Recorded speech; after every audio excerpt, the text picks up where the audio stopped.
Leonidas, the approximation layout of the legendary Spartan Leonidas addresses the challenge through directed energy technology by US weapon. This process allows rapid, visible, cost-effective engagement of multiple threats against drones. I mean, the laser can engage threats as long as SAS power. Yun. Alam mo, mosquito killer. That's all energy, electrically making it far more economical than spending missile submission against low-cost drones. Gauge. What is HPM?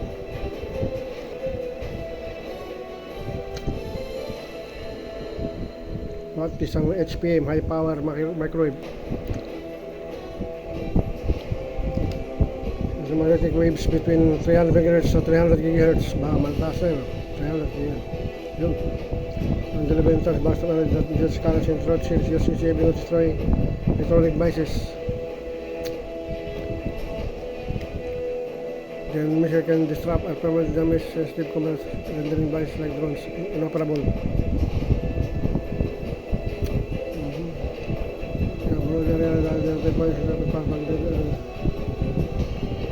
Such as lasers.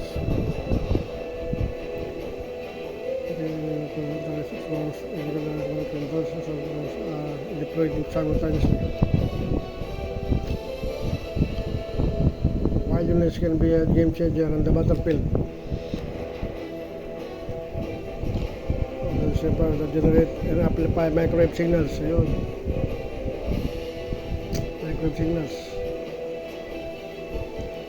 They're emitted through a system antenna allowing operators direct between toward field targets areas. Parang ano RF energy harvesting kay Michio Kombichu, Chikumbutsu, Maxwell.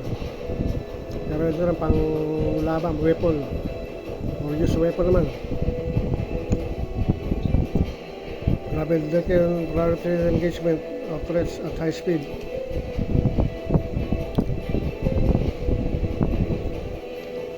Yung drone, this feature also helps systems distinguish between friendly and hostile drones, using the risk of collateral damage. Use armored drones.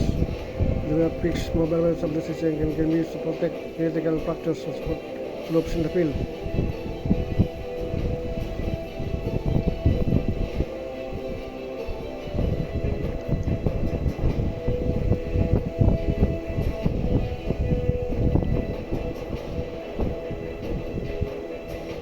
Nepilus. Babaksakan Alam mo ibon.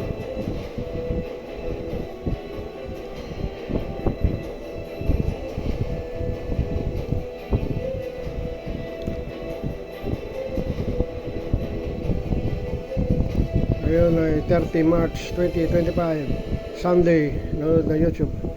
March 30, 2025.